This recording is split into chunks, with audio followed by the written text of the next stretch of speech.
ونصلي ونسلم على رسوله الكريم۔ سامعین محترم، پرسوں میں نے فرض کی تعریف اور حکم بیان کیا، اور کل واجب کی تعریف اور حکم بیان کیا۔ آج میں آپ کے سامنے سنت کی تعریف اور اس کا حکم بیان کرنے کی کوشش کروں گا۔ میں نے پہلے عرض کیا تھا کہ فقہاء اکرام نے فرض کا جاننا فرض اور واجب کا جاننا واجب اور سنت کا جاننا سنت اور مستحب کا جاننا مستحب قرار دیا ہے۔ اس کا علم ہمیں ہونا چاہیے۔ مسلمان ہونے کے ناطے ہم اس کو پہچانیں تاکہ ہماری نماز کامل ہو جائے۔ سنت کی تعریف یہ ہے کہ دین کا وہ راستہ جو حضور نبی کریم صلی اللہ علیہ وسلم سے ثابت ہو، اور اس کا کرنے والا مستحق ثواب ہوتا ہے، اور اس کا تارک یعنی چھوڑنے والا سنت کا وہ مستحق سزا اور ملامت ہوتا ہے، اور حضور اکرم صلی اللہ علیہ وسلم کی شفاعت سے محروم ہونے کا خطرہ ہوتا ہے۔ اور ایک تعریف اور بھی ہے کہ سنت اس کو کہتے ہیں جس عمل کو حضور نبی کریم صلی اللہ علیہ وسلم نے کیا ہو اور اس پر پھر صحابہ کرام رضوان اللہ مجمعین نے عمل کیا ہو، اس کو سنت کہتے ہیں۔ ورنہ حضور نبی کریم صلی اللہ علیہ وسلم نے کچھ عمل ایسے بھی کیے ہیں جو آپ کا عارضہ تھا یا آپ کا خاصہ تھا۔ خاصہ نبوت کی وجہ سے جو عمل کیا وہ آپ کا خاصہ ہے، امت کا نہیں۔ امت اس عمل کو اپنا ہی نہیں سکتی، اور عارضے کی وجہ سے کسی معذوری کی وجہ سے کوئی عمل کیا ہے تو وہ بھی سنت نہیں ہے۔ اس کے درمیان سنت عمل وہی بنے گا جس کو صحابہ کرام رضوان اللہ تعالی علیہ مجمعین نے اپنایا ہے۔ مثال کے طور پر حضور نبی کریم صلی اللہ علیہ وسلم نے 11 شادیاں کی ہیں۔ اب اس امت پر 4 شادیاں بیک وقت جائز ہیں، 4 بیویاں رکھنا، اس سے زیادہ رکھنا جائز نہیں ہے۔ اس کی وجہ کیا ہے کہ 11 بیویوں سے شادی کرنا یہ اللہ کے محبوب صلی اللہ علیہ وسلم کا خاصہ تھا، اور عمل صحابہ کرام نے 4 بیویوں پر کیا ہے تو یہ سنت عمل بن گیا۔ اب اس کو ہم سنت کہیں گے تو صحابہ کرام کی عظمت بھی اس سے ثابت ہوئی، ان کا مقام بھی ثابت ہوا، اور ان کا معیار حق ہونا بھی ثابت ہوا کہ اللہ کے نبی علیہ السلام کا وہی عمل وہی طریقہ سنت بنے گا جس پر صحابہ کرام نے عمل کیا ہوگا۔ جس پر صحابہ کرام رضوان اللہ مجمعین نے عمل نہیں کیا وہ سنت نہیں کہلائے گا، وہ حضور صلی اللہ علیہ وسلم کا خاصہ کہلائے گا یا آپ کا عارضہ ہوگا۔ اب سنت کا حکم ہے، یہ بھی سن لیجیے۔ حکم سنت کا یہ ہے کہ اس کا منکر بدعتی اور گناہگار ہوتا ہے۔ اگر استخفاف اور توہین کرے گا، اللہ کے محبوب کی سنت کی توہین کرے گا تو پھر کافر ہو جائے گا۔ آج ہم دیکھتے ہیں نا، اللہ کے محبوب صلی اللہ علیہ وسلم کی سنت کی توہین ہو جاتی ہے۔ ایک زبان سے توہین کرنا، ایک عمل سے بھی توہین ہوتی ہے۔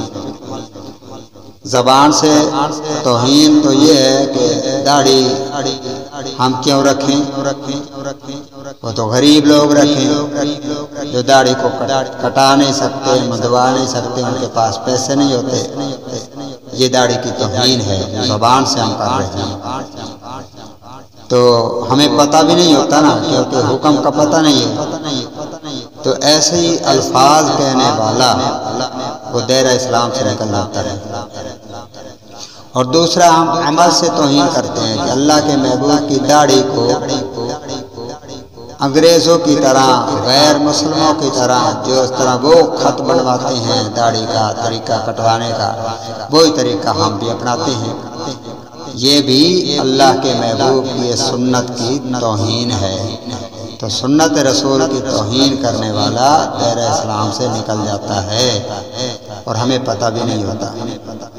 اس لیے ہم بار بار کہتے ہیں کہ دین سیکھو،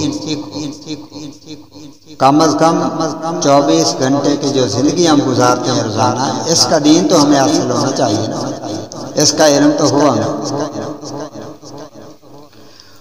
اور اس کے سنت ہونے کا اعتقاد رکھتے ہوئے، توجہ سے بات سنیں، یعنی اس کے سنت، یعنی کوئی عمل بھی ہے جو سنت عمل ہے، اس کے سنت ہونے کا اعتقاد رکھتے ہوئے عمل نہ کرنے سے مکروہ تنزیہی لازم آتا ہے۔ اب ہم سوچیں کہ ہم کتنا اس پر عمل کر رہے ہیں اللہ کے محبوب کی سنتوں پر، بلکہ ہم تو یہ کہہ کے اللہ کے محبوب کی سنت کو ترک کر دیتے ہیں کہ یہ سنت ہی تو ہے۔ اللہ اکبر کبیرہ۔ میرے بھائیو، سنت رسول والی زندگی خوشبودار زندگی ہوگی، اور سنت رسول سے ہٹ کر بدعات اور رسومات والی زندگی بدبودار زندگی۔ ہم ظاہری طور پر خوشبو پسند کرتے ہیں، بدبو پسند نہیں کرتے، لیکن اللہ کے محبوب کی سنتوں کو چھوڑ کر غیروں کی سنتوں کو اپنا کر ہم اپنی زندگی کو بدبودار کر رہے ہیں، اور ہمیں اس کا پتہ بھی نہیں چلتا۔ میرے بھائیو، اللہ تعالیٰ نے اپنے محبوب کو سب سے زیادہ خوبصورت بنا کے بھیجا ہے۔ کائنات کے اندر کوئی بھی چیز اتنی خوبصورت نہیں، کوئی انسان اتنا خوبصورت نہیں جتنا اللہ کے محبوب صلی اللہ علیہ وسلم خوبصورت تھا۔ اس لیے صحابہ کرام نے آپ علیہ السلام کا چہرہ انور دیکھا تو پھر آپ سے جدائی کو وہ برداشت نہیں کرتے تھے۔ چند لمحے جدا ہوتے تھے تو اداس ہو جاتے تھے، اور اللہ کے محبوب صلی اللہ علیہ وسلم کی ایک ایک سنت کو اپنی زندگی کا حصہ بنایا۔ ہم اکثر سنتے ہیں نا کہ ایک غزوے کے اندر یا ایک سریہ تھا جس میں اللہ کے محبوب صلی اللہ علیہ وسلم موجود نہیں تھے، تو کئی دن گزر گئے، جنگ فتح نہیں ہو رہی تھی، تو صحابہ کرام نے مشورہ کیا کہ اللہ کے محبوب کی کوئی سنت ہم سے چھوٹ گئی ہے جس کی وجہ سے اللہ کی مدد رکی ہوئی۔ پھر ذہن میں آیا کہ ہاں، مسواک ہم نے نہیں کیا جنگ کی وجہ سے۔ صحابہ کرام نے درختوں سے ٹینیاں کاٹیں اور مسواک بنائے۔ جب مسواک کرنے لگے تو کفر وہ یہ سوچ کر ڈر کے بھاگ گیا کہ اب یہ دانت تیز کر رہے ہیں، ہمیں کچا کھا جائیں۔ اللہ کے محبوب کی سنت میں وہ طاقت ہے۔ ہم اپنی زندگی کو اللہ کے محبوب کی سنتوں کے مطابق بنائیں گے تو ساری کائنات کی دولتیں بھی ہمارے قدموں میں آئیں گی، اور اللہ تعالیٰ کی نصرت اور مدد بھی ہمارے پاؤں چومے گی، اور آخرت کے اندر بھی اللہ تعالیٰ کے محبوب کی شفاعت ہمیں نصیب ہوگی۔ اللہ تعالیٰ سے دعا ہے اللہ پاک مجھے اور آپ کو عمل کی توفیق عطا فرمائے۔ وما علینا الا البلاغ المبین۔